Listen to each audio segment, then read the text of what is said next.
Allez, c'est parti pour le 60. Pas très difficile. Hein. Dans un repère orthonormé O, I, J, on considère les points A, B et C. Et on veut déjà dans un premier temps calculer les coordonnées du vecteur U qui sont AB plus BC. Donc il faut dans un premier temps trouver les coordonnées de AB et de BC. Alors là, ce que je vais faire, moi je vais le faire en couleur. J'espère que ça va bien se voir. On va prendre du rose et du bleu. Voilà. Et on a donc pour le numéro 60... C'est le 60. Hein. Pour le numéro 60, on va dans un premier temps trouver AB. Alors AB c'est facile. On va mettre A en bleu, B en rose. Ça se voit? Oui, ça se voit. Voilà. Et pour calculer les coordonnées du vecteur AB, bah, c'est assez simple. Il faut d'abord mettre donc les coordonnées du point B. Les coordonnées du point B, c'est 4 et 2. Derrière, il faut mettre les coordonnées du point A. Moins 8 et 3. Et si on se souvient de la carte mentale qu'il y avait juste ici, voilà, on sait que les coordonnées du coordonnées du vecteur AB, c'est xb, yb, xb moins xa, yb moins ya. Donc xb, je l'ai mis en bleu. Ah bah, j'ai inversé les couleurs. C'est pas bien grave. Et surtout, ce qu'il y a, c'est qu'il y a un moins entre les deux. Hein. Moins entre chaque coordonnée, hein, c'est normal. Hein. XB moins XA, c'est la distance qui est entre là et ici. C'est une distance en plus, ce qu'on appelle orientée. Hein. XB moins XA, c'est négatif, c'est vers la gauche, si c'est vers positif, vers la droite, etc. Enfin bon, le calcul à faire, c'est celui-ci. Et donc, dans notre cas, ici, il y a des moins entre chaque. Moins. Voilà. On va bien mettre correctement les parenthèses, voilà, et on va pouvoir écrire donc maintenant sans avoir besoin des couleurs. AB. Alors 4 moins 8, bah 4 moins 8 ça fait donc 4 plus 8 ce qui fait donc 12, 2 moins 3, ça fait donc moins 1, le premier AB vaut ça. On va refaire pareil pour cette fois-ci. Alors, faites-y voir un peu l'exercice, il est où? Ah, c'est ici. Ah, comme ça. CD. Non, BC. Donc, B. Je mets les coordonnées du point B qui sont 4 et 2 ici. C. Donc, ici, qui sont 11 et moins 3. Au milieu, j'oublie pas de mettre les moins. 11 moins 4. 11 moins 4, ça fait 10 moins 3, ce qui fait 7. 7 plus 4, ça fait bien 11. On ne s'est pas trompé. Moins 3, moins 2, ça fait donc moins 5. Les coordonnées du BC, c'est 7 moins 5. Et donc maintenant, je cherche les coordonnées du vecteur U, qui est AB plus BC. Ce qui, soit dit en passant, est le vecteur AC. Hein. Si j'additionne le vecteur AB et le vecteur BC, ben j'obtiens le vecteur AC1. Pour aller de Paris à Marseille, on peut passer par Lyon. Hein. Donc Paris-Lyon, Lyon-Marseille, ce qui revient à faire le trajet Paris-Marseille. Hein, ça c'est la relation de Chasles. Et dans notre cas à nous, donc, on se retrouve avec donc le vecteur A, c'est 12 moins 1. Le vecteur BC, c'est 7. Alors, le vecteur AB, c'est 12 moins 1. Le vecteur BC, c'est 7 moins 5. Il y a bien un plus au milieu, donc les coordonnées s'ajoutent. Ce qui nous donne, alors, 12 moins 1, 12 moins blablabla.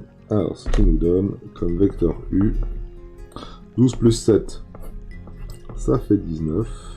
Et moins 1, moins 5, ça fait moins 6. Voilà pour le U.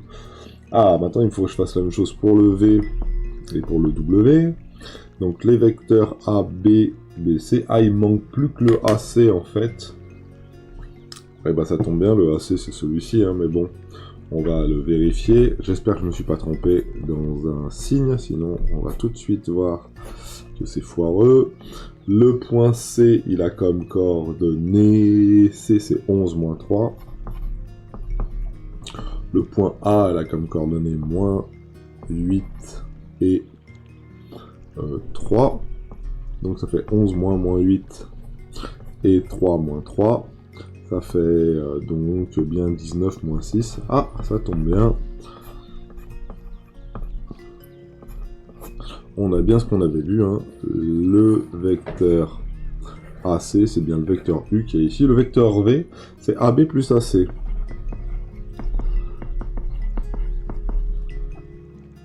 AB plus AC, donc regardons ce que ça donne.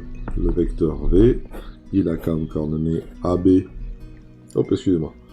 Le vecteur V, il a comme coordonnées AB et AC.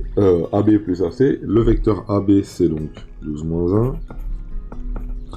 Le vecteur AC, c'est donc 19 moins 6. Et là, on ajoute deux vecteurs. Donc, voilà. 12 plus 19, ça fait beaucoup. Et 12 plus 20, ça fait 32, moins 1, ça fait donc ici 31, moins 1, moins 6, ça fait donc moins 7. Voilà pour les coordonnées du vecteur. Vous voyez, donc la première réponse. La deuxième réponse, c'est ici. Et le vecteur W,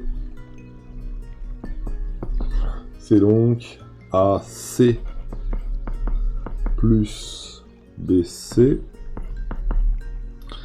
Vecteur donc W. Le vecteur AC, on a dit que c'était 19 moins 6. Oups, 19 moins 6. Et BC, c'est 7 moins 5. C'est une addition de deux vecteurs.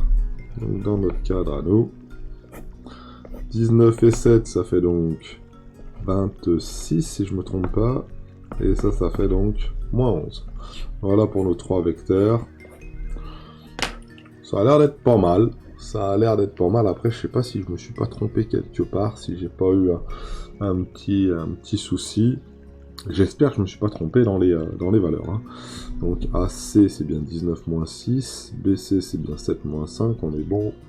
AB plus AC, ça fait 12 plus 19. 29, ça fait bien 31. Moins 1, moins 6. Non, ça a l'air d'être correct. J'ai peut-être fait une erreur de calcul. Je suis jamais très sûr quand j'ai pas... vérifier avec GeoGebra ou un autre logiciel à la main. Bon, ayons confiance en nous. Le vecteur Z, c'est U plus V plus W. Donc si je veux calculer le vecteur Z, on va le faire de deux manières. Première manière de calculer les coordonnées du vecteur Z, c'est d'additionner les coordonnées que j'ai eues juste au-dessus. Alors, le vecteur U, c'est 19 moins 6. Alors, on va recommencer. Z, voilà. C'est le vecteur U. Alors, le vecteur U, c'est 19 moins 6. Le vecteur V, c'est 31 moins 7. Et le vecteur W, c'est 26. 26... que j'ai dit, moins 11. Ça fait beaucoup tout ça, là. Et c'est une addition à chaque fois. On est d'accord? Oula, ça fait énormément. Alors, peut-être je me suis trompé là. Ça me paraît bizarre.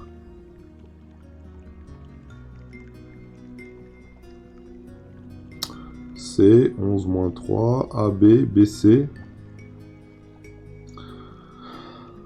Oula, je sais pas moi. Hein. Écoutez, on va bien voir. Hein. 19 et 31.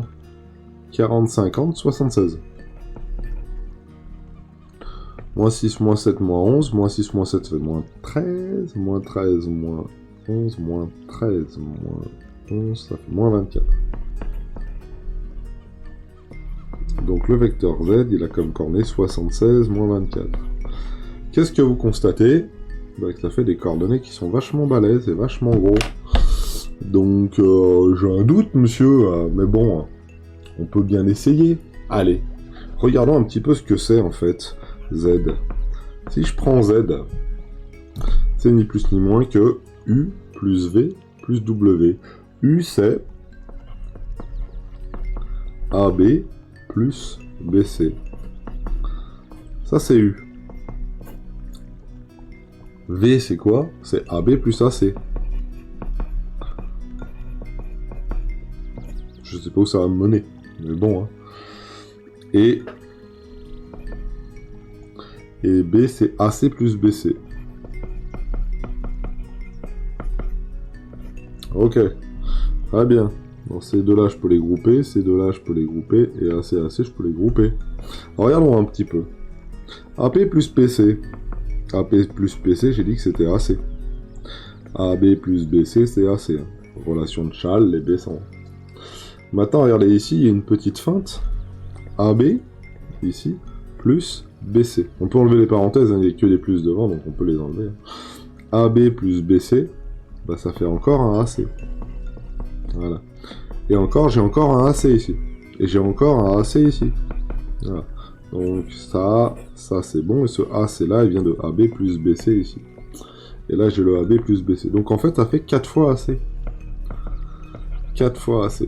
Et c'est quoi les carrés de AC? C'est 19 moins 6. 6 fois 4, 24. 6 fois 4, moins 24, là. Moins 6 fois 4, moins 24. Et est-ce que 4 fois 19, ça fait 76? Eh ben, ça en a bien l'air. Donc ça, c'est bien égal à 4 fois...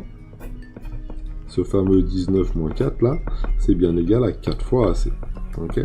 Alors là, on l'a démontré avec une relation de Chasles, qu'il y a ici. Et on l'a remarqué ici. Donc c'est tout bon. Que constate-t-on? Bah que Z, c'était 4 fois AC. Hein. C'est ça, ce qu'il fallait constater. Que Z est égal à 4 fois AC. Voilà, j'espère que vous voyez bien. Et que ça apparaît bien sur l'écran. Voilà pour le 60.